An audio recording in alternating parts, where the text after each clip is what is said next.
En 2008, les chercheurs de l'étude de Cohort Child ont invité des milliers de parents qui attendaient un bébé à participer à un projet de recherche canadien unique. Les chercheurs espéraient mieux comprendre comment les gènes et l'environnement d'un bébé influent sur sa santé et son développement pendant l'enfance et plus tard dans la vie. Près de 3500 familles ont accepté d'y participer. En suivant la vie des bébés et de leurs parents pendant de nombreuses années, l'étude de Cohort Child a fait de nombreuses découvertes intéressantes sur les facteurs qui influent chez le développement de l'asthme, des allergies, de l'obésité et d'autres maladies chroniques chez les enfants. L'un de ces facteurs est l'allaitement maternel, qui procure de nombreux bienfaits aux bébés. L'étude Child a montré que les bébés allaités présentent des taux plus élevés de bactéries intestinales bénéfiques et des profils de croissance plus sains que les bébés qui ne sont pas allaités.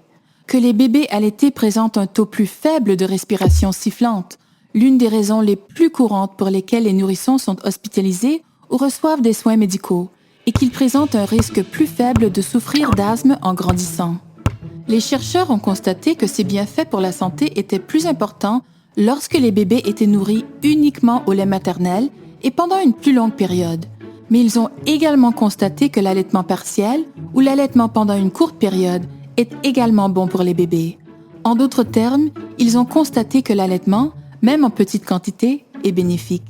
Les chercheurs de l'étude Child ont également découvert que la façon d'allaiter un bébé est aussi importante, c'est-à-dire qu'il y a une différence entre allaiter directement un nourrisson et pomper le lait maternel pour le faire boire au biberon. Parmi les milliers de bébés visés par l'étude de Cohort Child, le risque d'asthme était le plus faible chez ceux qui avaient reçu uniquement du lait maternel directement du sein au début de leur vie. D'autres recherches sont nécessaires pour expliquer ce phénomène, mais certaines théories ont été proposées à cet égard. Il est possible que le seul acte physique de téter permet aux bébés de renforcer leurs poumons. Selon une autre théorie, ce seraient les étapes entre pomper le lait maternel et le donner à boire au bébé, comme le gel, le dégel et le chauffage du lait, qui pourraient avoir une incidence négative sur les protéines et les molécules particulières du lait maternel, qui ont un effet protecteur contre l'asthme. Bien que l'allaitement maternel direct semble protéger le plus contre le développement de l'asthme, le lait maternel pompé contient encore de nombreuses composantes bénéfiques pour les bébés. Les chercheurs de l'étude Child ont également examiné en profondeur les hormones, les sucres, les bactéries et les nutriments spéciaux présents dans le lait maternel. Ils ont constaté que certaines hormones peuvent aider à prévenir l'obésité chez les bébés allaités, tandis que certains sucres peuvent aider à renforcer le système immunitaire d'un bébé et à réduire le risque d'allergie. Ils ont également constaté que des bactéries bénéfiques pouvaient être transférées du lait maternel au bébé, ce qui contribuait à protéger le bébé contre les infections et les maladies. Cette recherche montre également que, tout comme les empreintes digitales, le lait maternel est unique à chaque mère.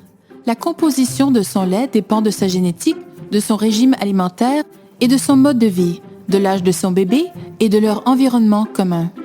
Il est difficile de comprendre le rôle du lait maternel dans la santé et le développement des enfants, car il est attribuable à de nombreux facteurs biologiques, environnementaux et sociaux.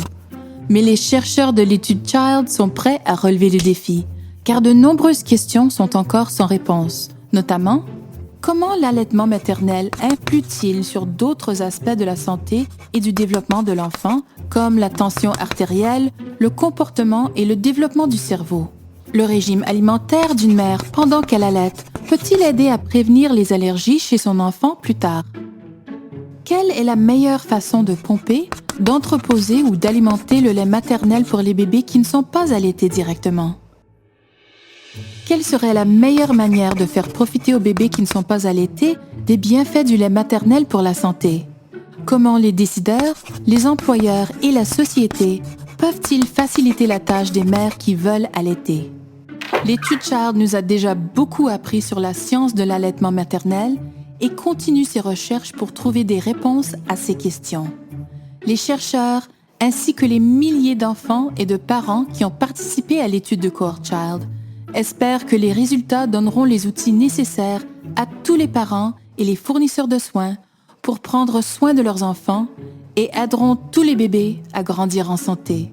quelle que soit leur alimentation.